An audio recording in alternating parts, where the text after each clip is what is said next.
یہ پوچھنا چاہ رہے ہیں کہ مولانا صاحب کیا آپ ہمیں بتا سکتے ہیں کہ ہمارے نبی کی روزانہ کی زندگی کیسی تھی؟ ایک تو عبادات ہیں جو سنتے چلے آ رہے ہیں، لیکن اس سے ہٹ کے ہمارے نبی کیسے زندگی گزارتے تھے، ایک عام جو معمولات ان کے ہوتے تھے؟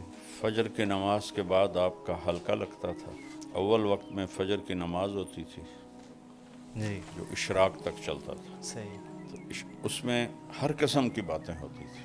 کبھی دین کی بات ہوتی تھی، کبھی دنیا کی بات ہوتی تھی، اور ایک ملٹی پرپز قسم کا کبھی ہنسی مذاق ہوتا تھا. اللہ. سید بن حضیر رضی اللہ تعالیٰ عنہ بہت لطیفہ گو صحابی تھے. وہ اسی محفل میں کبھی جب لطیفے سناتے تو صحابہ ہنس ہنس کے گر پڑتے تھے، اللہ کے نبی کے سامنے سے گر جاتے تھے. اور کبھی آپ پوچھتے آج کسی نے کوئی خواب دیکھا ہے، یا آپ اکثر پوچھتے آج کسی نے کوئی خواب دیکھا ہے.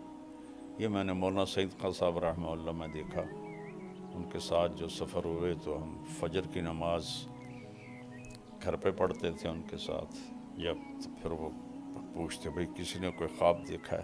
کبھی آپ خاموش ہو کے بیٹھ جاتے اور صحابہ کوئی موضوع چھیڑ دیتے، آپ ان کے ساتھ اس موضوع میں شریک ہو جاتے. تو جابر فرماتے ہیں ہم کھانے کا ذکر کرتے تو آپ کھانے کی بات ہمارے ساتھ کرتے، ہم باغات کا ذکر کرتے تو باغات کی بات ہمارے ساتھ کرتے، ہم دین کی بات کرتے وہ دین کی بات ہمارے ساتھ کرتے. تو یہ اس طرح کی ایک بڑی ہلکی پھلکی محفل ہوتی تھی. جب ایک نیزے کے برابر سورج ہو جاتا تھا تو آپ 2 نفل پڑھتے تھے، 4 نہیں پڑھتے تھے، 2 پڑھتے تھے. اور نوافل بس یہ 2 ہی آپ مسجد میں پڑھتے تھے، باقی سب گھر پڑھتے تھے. آپ کے نوافل ہمارے لیے سنت ہیں، یہ سارے آپ گھر پڑھتے تھے. اللہ. صرف فرض مسجد میں پڑھاتے تھے آ کر، یا پھر جب اعتکاف ہوتا تھا تو پھر وہ تو وہاں ٹھہرنا ہی ہوتا تھا.